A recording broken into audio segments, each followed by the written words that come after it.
বছর, 40 বছর, 80 বছর আমার হায়াত শেষ হয়ে গেছে, দুনিয়া থেকে বিদায় নিয়ে যাব। আমার কোরআনে কারীমের তেলাওয়াত শুদ্ধ হয় নাই, আমার জিকির আজকার শুদ্ধ হয় নাই, আমার নামাজ কালাম কবুল হয় নাই। মৃত্যুর পরবর্তীতে সময় আলমে বরজখ নামে একটা জায়গা আছে। ওই সময় যদি মালিক জিজ্ঞাসা করে, ও বান্দা, 70 বছর তাকে আমি হায়াত দিলাম, কি কাজে তুমি ব্যয় করেছ?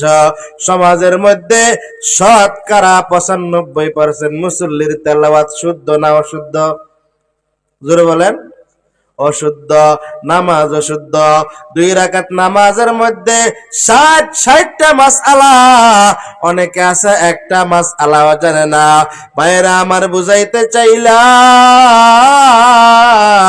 আজকের এই রাত্র যদি আমার জীবনের শেষ রাত্র হয়ে যায়, মালিকের সামনে ডাক দিয়া বলবো, হে দয়ার মালিক আল্লাহ, জিন্দিগিতে কোনো ভালো মানের ইবাদত করি নাই, তবে আমার বাড়ির পাশে মাহফিল হয়েছিল, আজকে রাত্রে আমি আপনার আলোচনা শোনার জন্য, কোরআনের আলোচনা শোনার জন্য, জান্নাত জাহান্নাম, জান্নাতের আশায়, জাহান্নাম থেকে বাঁচার আশায় এই মাহফিলের মধ্যে গিয়ে হাজির হয়েছিলাম।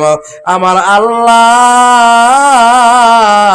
ওই দিন কোন না কোন উসিলার মাধ্যমে আপনি আমাকে জান্নাতের মেহমান বানাই দিবেন। জোরে বলেন না সুবহানাল্লাহ। যদি আমাদেরকে এই সামান্য মাহফিলে বসার কারণে আল্লাহ তাআলা আমাদেরকে জান্নাতের মেহমান বানাই দেয়, জান্নাতের সুসংবাদ দিয়া দেয়, জান্নাতের মেহমান বানাইয়া জান্নাতের মধ্যে প্রবেশ করাই দেয়, তাহলে এমন একটা মজমার মধ্যে বসে আমরা খুশি না বেজার? ইসলামের নিয়ম হলো, ইসলামের সৌন্দর্য হলো যখন বান্দা খুশি হয়। কি বলে? জোরে বলেন না।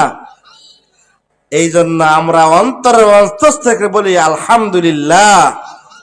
শুকরে নেয়ামত, নেয়ামত তাফজু কুনাদ, কুফরে নেয়ামত আজকা ফাতবিরু কুনাদ তাকিয়ামত, গরবা গুয়াম জিকানাম সদকিয়ামত বগজরু দিনা তামাম।